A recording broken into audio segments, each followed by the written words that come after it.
That time check was brought to you by ACS Manufacturing Corporation, ISO certified world-class quality. ACS. That news was brought to you by ACS Manufacturing Corporation, ISO certified world-class quality. ACS.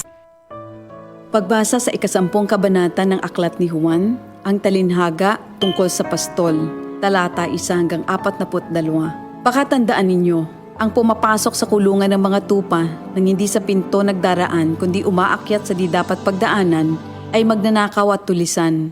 Ang tunay na pastol ay sa pintuan nagdaraan. Pinapapasok siya ng gwardya at pinapakinggan ng mga tupa ang kanyang tinig. Tinatawag niya ang kanyang mga tupa sa kani-kanilang pangalan at inilalabas sa kulungan. Kapag nailabas na, siya'y nangunguna sa kanila at sumusunod naman ang mga ito sapagkat kilala nila ang kanyang tinig. Hindi siya sumusunod sa iba kundi patakbong lumalayo sapagkat hindi nila kilala ang tinig ng iba. Sinabi ni Jesus, ang talinhagang ito, ngunit hindi nila nauunawaan ang ibig niyang sabihin. Kaya't muling sinabi ni Jesus, pakatandaan nyo, ako nga ang pintuang dinaraanan ng mga tupa. Ang mga nauna sa akin ay mga magnanakaw at mga tulisan, ngunit hindi sila pinapakinggan ng mga tupa. Ako ang pintuan. Ang sinumang pumapasok sa pamamagitan ko ay maliligtas. Papasok siya't lalabas at makakatagpo ng pastulan. Dumarating ang magnanakaw para lamang magnakaw, pumatay at manira. Naparito ako upang ang mga tupa ay magkaroon ng buhay, ng isang buhay na masagana at ganap. Ako ang mabuting pastol. Iniaalay ng mabuting pastol ang kanyang buhay para sa mga tupa. Ang bayaran ay tumatakas kapag may dumarating na asong gubat. Iniiwan niya mga tupa palibhas ay hindi siya pastol at hindi kanya ang mga ito.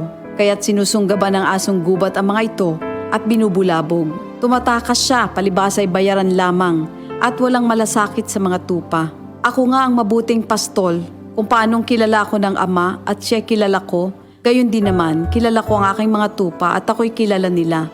At iniaalay ko ang aking buhay para sa aking mga tupa. Mayroon akong iba pang mga tupa na wala pa sa kulungang ito. Kinakailangan sila'y ipasok ko rin at papakinggan naman nila ang aking tinig. Sa gayon magiging isa na lamang ang kawan at isa ang pastol. Dahil dito'y minamahal ako ng Ama sapagkat iniaalay ko ang aking buhay upang ito'y kunin kong muli. Walang makakakuha ng aking buhay kusa ko itong ibinibigay. Mayroon akong kapangyarihang ibigay ito at kuning muli. Ito ang utos na tinanggap ko sa aking Ama. Dahil sa mga pananalitang ito, hindi na naman nagkaisa ng palagay ang mga Hudyo. Marami sa kanila nagsabi, talagang sinasapian na ito ng demonyo at nababaliw. Bakit ba kayo nakikinig sa kanya? Sinabi naman ng iba, hindi nakakapagsalita ng gano'n ng isang sinasapian ng demonyo. Nakakapagpagaling ba ng bulag ang demonyo? Taglamig na noon at kasalukuyang ipinagdiriwang sa Jerusalem ang pista ng pagtatalaga ng templo.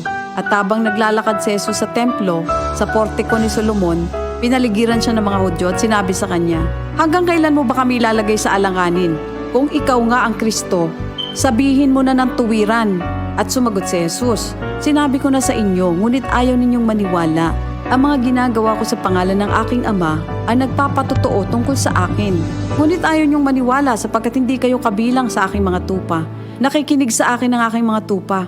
Nakikilala ko sila. Sumusunod sila sa akin. Binibigyan ko sila ng buhay na walang hanggan.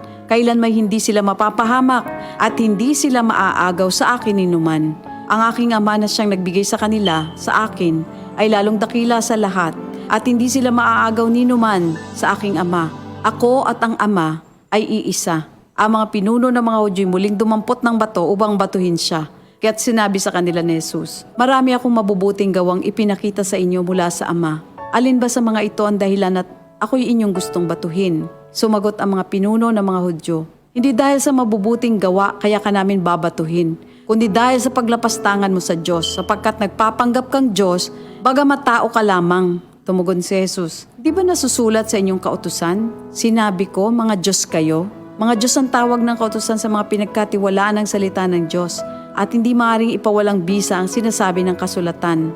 Ako'y pinili at isinugo ng Ama. Paano ninyo ngayon masasabing nilalapastangan ko ang Diyos? Dahil sa sinasabi kong ako ang anak ng Diyos?